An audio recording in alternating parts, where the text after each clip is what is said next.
My phone vibrated against the mahogany nightstand in our honeymoon suite in Santorini, shattering the first moment of peace I had felt in 5 years. I stared at the screen, my heart dropping into my stomach as a FaceTime request from my boss, Brenda, illuminated the darkened room with a cold, clinical glow. 3 days into my wedding leave, and the woman who lived to micromanage my soul was calling to tell me I no longer had a job. Are you kidding me right now? The sheer audacity felt like a physical slap.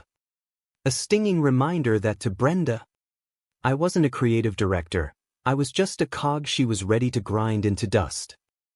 I picked up, my thumb trembling, and before I could even say hello, her face filled the screen, pinched and sour like she just swallowed a lemon. Brenda didn't care about the sunset behind me or the white gold band on my finger.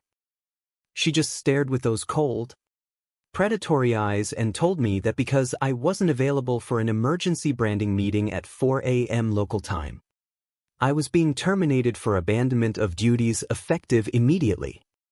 The heavy, hollow sigh escaped my lips, the salty Mediterranean breeze suddenly feeling like ice against my skin. The smell of expensive jasmine from the balcony garden turned cloying and nauseating as she smugly added that my final paycheck would be docked for the laptop I still had in my suitcase. Then, with a flick of her wrist, she hung up, leaving me in a silence so thick I could almost hear my career crumbling.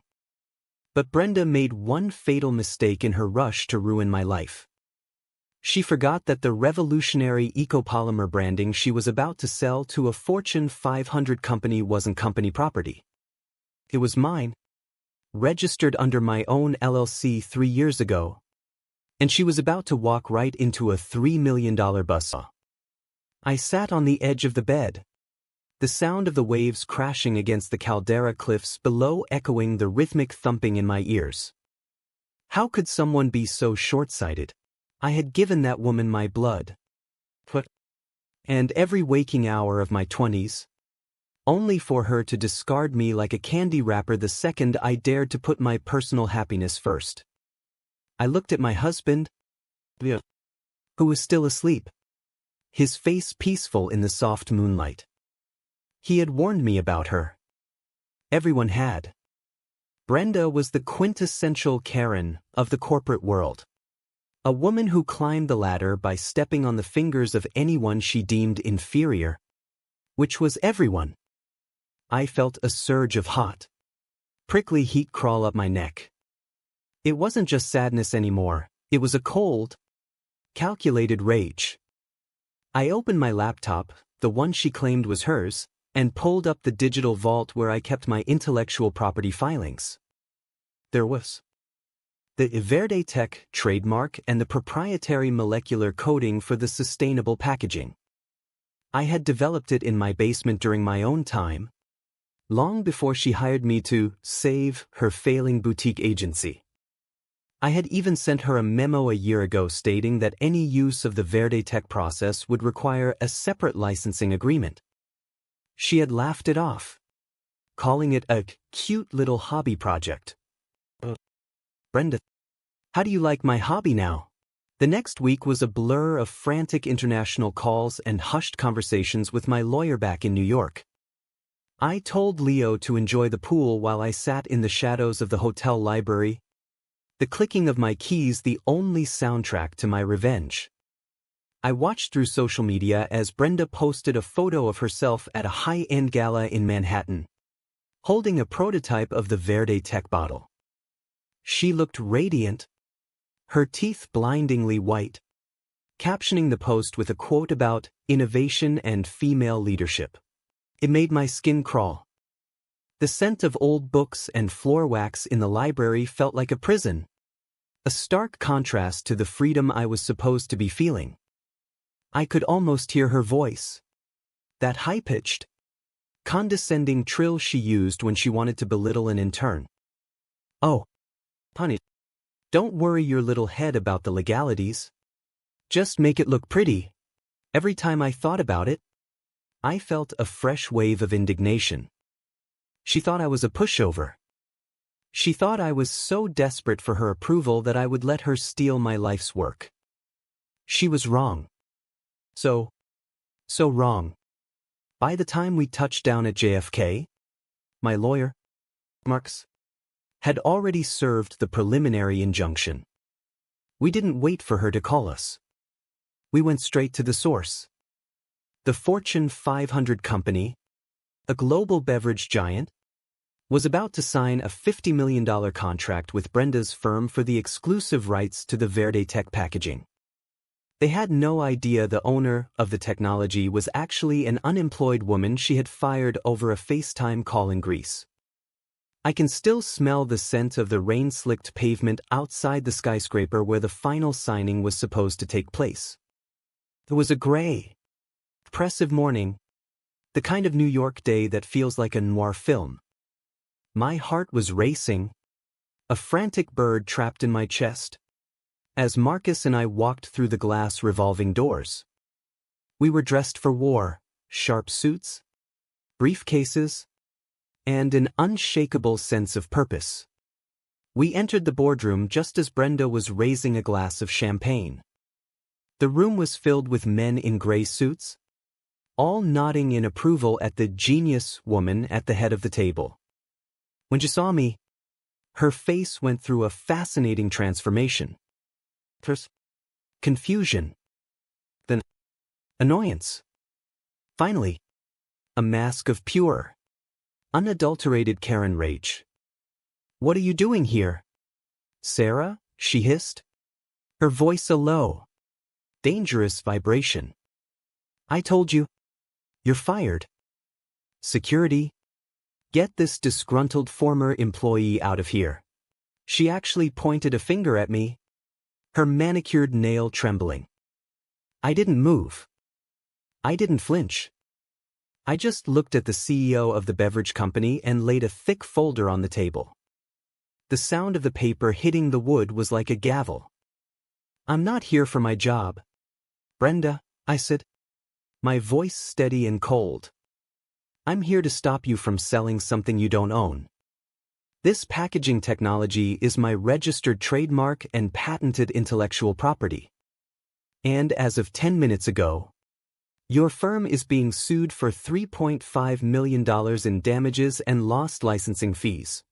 The silence in the room was deafening. You could have heard a pin drop on the thick Persian rug. Brenda tried to laugh. The nervous sound that died in her throat when she saw the look on the CEO's face. He picked up the folder and began to read.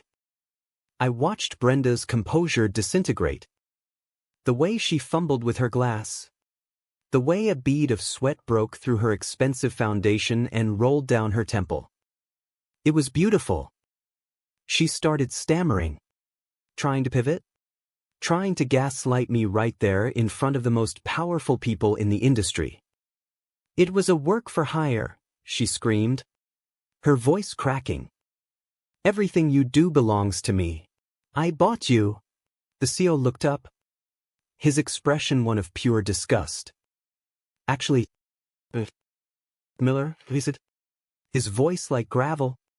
"The contract she's provided shows this was filed 2 years before she ever signed an employment agreement with you.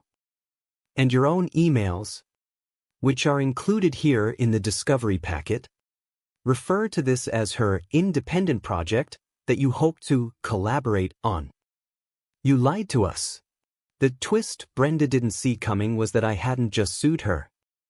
I had also contacted the Department of Labor regarding her abandonment of duty firing. Because she had fired me while I was on a pre-approved, contractually guaranteed leave of absence, she had violated federal labor laws. But that was just the icing on the cake. The real blow was the trademark theft. The beverage company immediately pulled out of the deal, citing a breach of ethics and legal liability.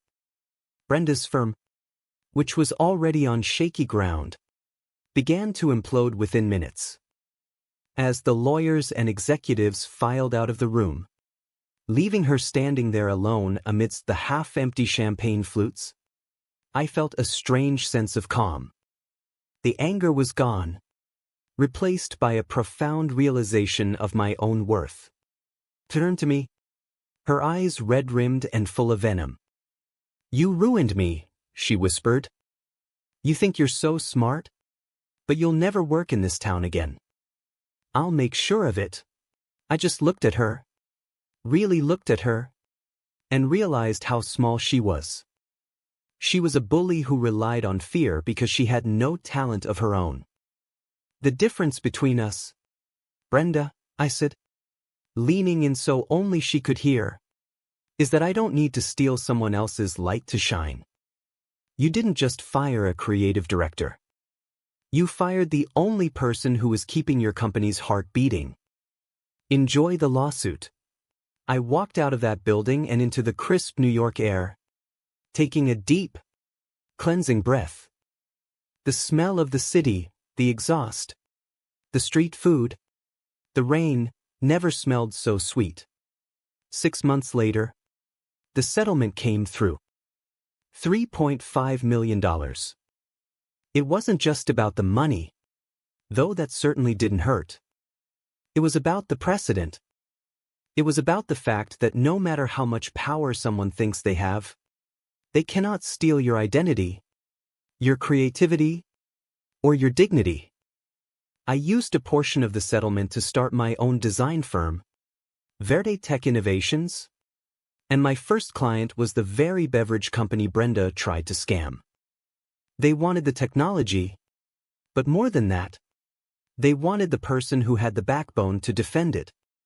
The story of the Honeymoon lawsuit became a legend in the industry. A cautionary tale for every Karen boss who thinks their employees are disposable property.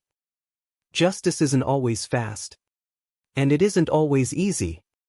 But when you stand your ground and refuse to be silenced, it is inevitable. I often think back to that FaceTime call in Santorini. I think about the fear I felt and the way my heart hammered against my ribs. If I could go back, I would tell that girl to breathe. I would tell her that the end of her job was actually the beginning of her life. Because at the end of the day, bullies only have the power you give them, and once you take it back, they have nothing left but the echoes of their own hollow threats. The world doesn't belong to the loudest person in the room. It belongs to the person who stays true to themselves, even when the waves are crashing down around them. I am no longer a cog in someone else's machine. I am the architect of my own destiny, and that is a victory no amount of money could ever buy.